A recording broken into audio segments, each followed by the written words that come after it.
Hey everybody, Chad Wesley Smith here, bringing you pillar number 3 in our series of 5 squat pillars to great technique. And this one is going to deal with as much the mental side of training the squat as it does the physical side. So there's a little axiom I like to use for this is to treat 135 like your max and your max like 135. And as cliche as that may sound, it really does ring true in the world of powerlifting. So this statement is 2 parts. Looking at the first part, treat 135 like your max. Means every weight you do from empty bar all the way up to your max. If your max is 135, we probably want to pick a different number for this. But you want to treat all those weights with respect. You want to treat them with great intent to move the bar forcefully, to practice perfect technique with every opportunity that you have. Because while you could go through the motions, and have a little bit of sloppy or off technique during lighter warm-up sets and still get the work done, it's not going to yield you the same result in the long term.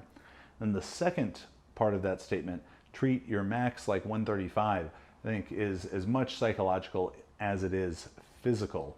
I'm sure you've all seen, either with yourself, people you coach, or training partners, and as they're warming up in the squat, they have this great confident tempo, and they're going down, they're just hitting the hole, bouncing right out of there, moving with confidence. And then they get to that top set of squats, or maybe to their absolute 1 rep max, and now that smooth, confident, quick descent turns into a shaky, slow, energy wasting failure to exploit the stretch reflex, just a different technique than we'd practiced in all those warm-up sets.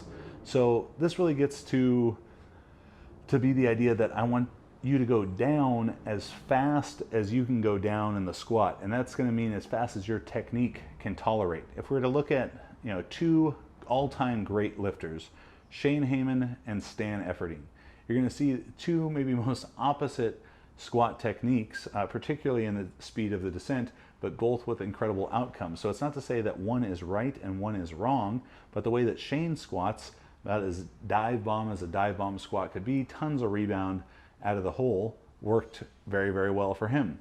The way that Stan squats with a very, very slow, shaky looking descent, is much different than Shane's, but obviously worked very well for Stan. And I asked Stan before, Stan, why do you go down so slow?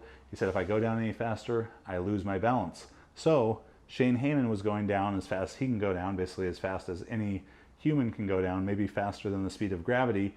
And Stan was going down as fast as he can go down, as fast as his technique would tolerate. And it's important that you do the same thing. You go down as fast as you can go down, as fast as your technique can tolerate, that you can maintain tightness, that you can be consistent hitting your positions. And when I say this, when I say to go down as fast as your technique can tolerate, or as fast as you can, what I commonly see happen at clinics is that athletes want to go down fast in the top half of the descent, and then they try and throw the brakes on and stop themselves in the hole. And what that usually ends up resulting in is this fast descent in the top, and then stopping down here is that the bar crashes on them and pushes them down in the hole. So what I like to cue there is to sort of flip that tempo, that we want to be tighter, maybe a little bit slower and more controlled in the top, let's say 3/4 of the squat. And then if you're able to maintain tension doing this, to accelerate into the bottom of the squat and allow yourself to get some rebound. So what we don't want to see, fast in the top half and stopping and kind of feeling for parallel. What I do want to see is tight and controlled, smooth into the hole, accelerate that last little bit, and give yourself a little bit of rebound out of the hole, exploit the stretch reflex, make things a little bit easier for yourself there. Again, only if you're able to maintain tightness and hit the right positions consistently. So treat 135 like your max. Treat every weight with great respect, great intent. Practice great technique at every opportunity. Treat your max like 135. Approach every weight with confidence. If you're going down quickly and aggressively in your warm-up sets, you've got to do the same thing in your top sets, and you want to go down as fast as you can go down, as fast as your technique can tolerate, which if you can turn up the speed on that just a little bit, is probably going to be better for you in the long run, because you'll be able to get more out of the stretch reflex. You'll use less energy on the way down. So just kind of, turn that speed dial up little by little as you feel comfortable. Accelerate the last inch or so into the hole, and I think that's going to really help yield some squat improvements for you. So we've already talked about great setup and breathing. This was pillar number 3. Treat 135 like your max and your max like 135. Make sure you check out the rest of this upcoming series, 5 pillars to great squat technique. And if you enjoy the video, please subscribe to the channel.